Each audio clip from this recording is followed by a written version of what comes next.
Hello everyone, welcome to my first mini vlog. গগৈদা আৰু মই ওলালো ইটানগৰৰ 0 পইণ্টত থকা এটা সুন্দৰ বুদ্ধ টেম্পললৈ বুলি। গতিকে বলক ভিডিওটো আৰম্ভ কৰো।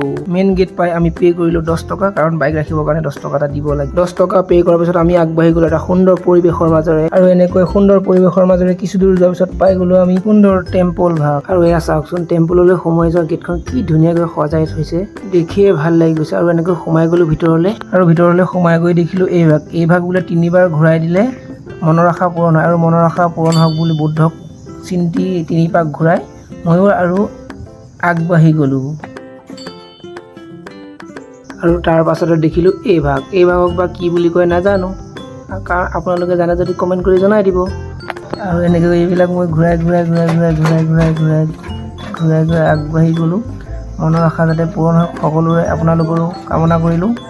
তাৰপাছত এয়া হ'ল মেইন মন্দিৰ ভাগ আৰু এই মন্দিৰ ভাগ দৰ্শন কৰিলোঁ আৰু চাওকচোন পৰিৱেশটো কি সুন্দৰ পৰিৱেশ এটা বৌদ্ধ টেম্পল ভাগৰ আৰু তাৰ পাছতে দেখিলোঁ এয়া আহত গছ এজোপাৰ তলত বৌদ্ধ মূৰ্তি ভাগ কি ধুনীয়াকৈ সজাই থৈছে আৰু পৰিৱেশটো কি ধুনীয়া এটা চাওকচোন আপোনালোকে আৰু এয়া চাওকচোন বৌদ্ধ টেম্পলত থকা পাৰ চৰাইবোৰ অকণো ভয়ে নকৰে আৰু ওপৰত কিমান পাৰ চৰাই আৰু এয়া হৈ গ'ল বৌদ্ধ টেম্পলৰ পিছফাল ভাগ আৰু আজিলৈ ভিডিঅ'টো ইমানেই। আপোনালোকে কেতিয়াবা ইটানগৰ আহিলে টেম্পল ভাগত ভিজিট কৰি যাব। Bye bye.